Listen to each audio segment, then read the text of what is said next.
Ramai yang lahir setiap hari dan di sebaliknya ramai yang meninggal disebabkan oleh penuaan dan penyakit. Mengapa seseorang menua? Adakah kemungkinan seseorang hidup lama tanpa menghidap apa-apa penyakit? Para saintis telah lama berusaha untuk menyelesaikan teka-teki penuaan ini. Dan sekarang mereka telah menemui jawapannya ke suatu tahap.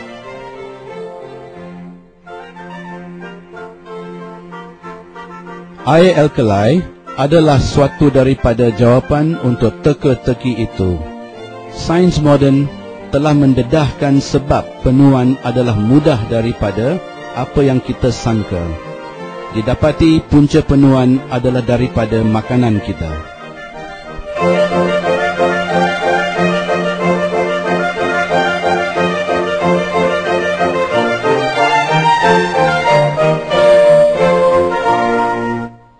Hampir 99% daripada komponen makanan harian kita mengandungi karbon, nitrogen, hidrogen, oksigen dan hanya 1% mineral.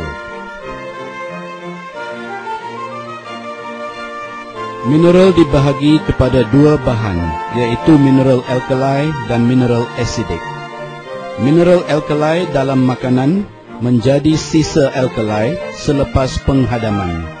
Makanan yang mengandungi banyak mineral alkali adalah seperti berikut: rumpai laut, halia, cendawan, kacang pi, sayur bayam dan pisang. Padahal mineral acidic dalam makanan menjadi sisa acidic selepas penghadaman.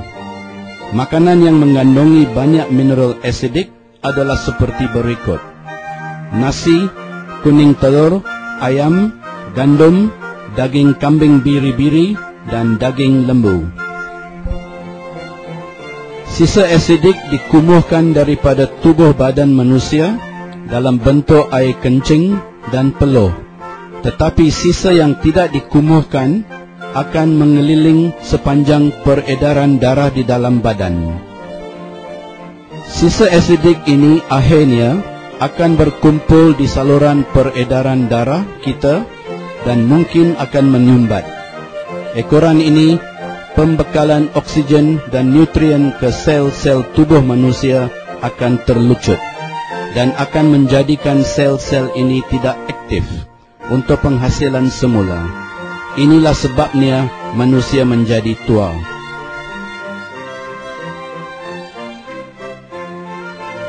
Tambahan pula, apabila saluran peredaran darah tersumbat, fungsi setiap organ dalam tubuh manusia yang mengumpulkan sisa acidic akan mula merosot dan menyebabkan penyakit yang serius dalam jangka panjang. Bilakah pengumpulan umur yang menyumbangkan sisa acidic bermula? Para saintis mengatakan bahawa penuaan bermula apabila bayi mula bernafas. Bayi yang belum lahir hidup melalui nutrien yang diperolehi daripada ibunya semasa dalam rahim. Badan bayi itu akan mula menjadi alkali dengan penggunaan mineral alkali. Secara semula jadi, ini juga merujuk kepada mineral alkali daripada ibunya. Akibat pembekalan mineral alkali dalam bilangan yang besar kepada bayinya, badan ibu juga akan bertukar menjadi acidic dengan cepat. Kekurangan mineral alkali semasa kandungan akan cepat melemahkan badan ibu dan menyebabkan kekurangan selera makan. Sepanjang bayi meminum susu ibu, badannya akan kekal alkali, tetapi ia akan bertukar menjadi acidic dengan begitu cepat setelah bayi itu mula makan bijirin. Ini adalah kerana bijirin merupakan suatu jenis makanan yang menukarkan badan manusia kepada acidic. Pengasidan akan bertambah teruk apabila bayi membesar dengan bilangan sisa-sisa acidic yang banyak terkumpul dalam badannya akibat diet harian yang merupakan asidik.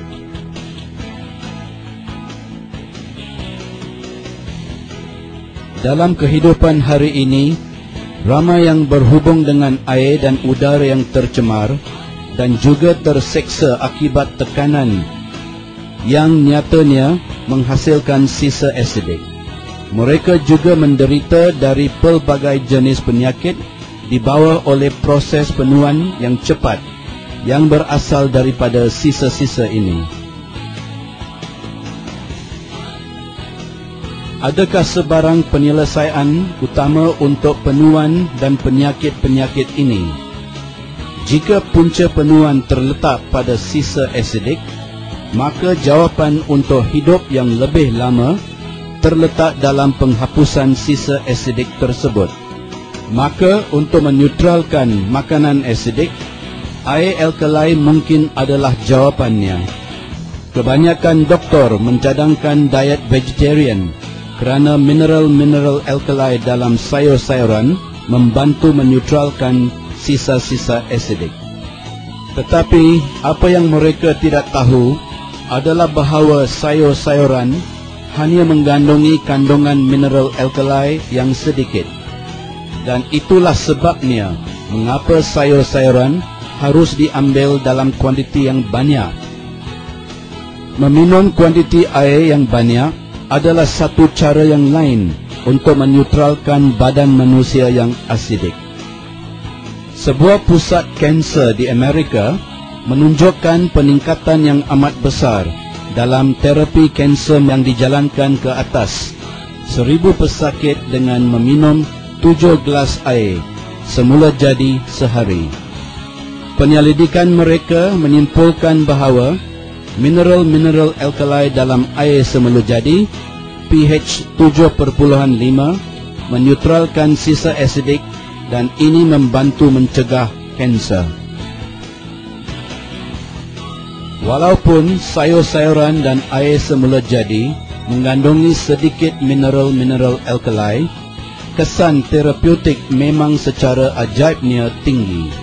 Oleh itu, sejauh manakah berkesannya air alkali yang mengandungi mineral alkali yang tinggi?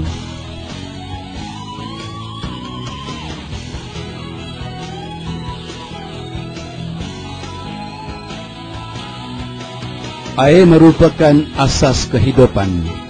Ia mengandungi 2 bahagian hidrogen dan 1 bahagian oksigen. Air alkali adalah air yang mengandungi kuantiti oksigen yang lebih banyak berbanding hidrogen. Dengan meminum air alkali, tanpa disedari, kita menambahkan kadar oksigen dalam badan berbanding meminum air tawar biasa. Kebaikan air alkali adalah semasa ia diserap oleh badan. Namun kemudian, sisa asidik lebih senang keluar dalam bentuk air kencing atau peluh. Itulah sebabnya mengapa air alkali terkenal sebagai penawar untuk pelbagai penyakit.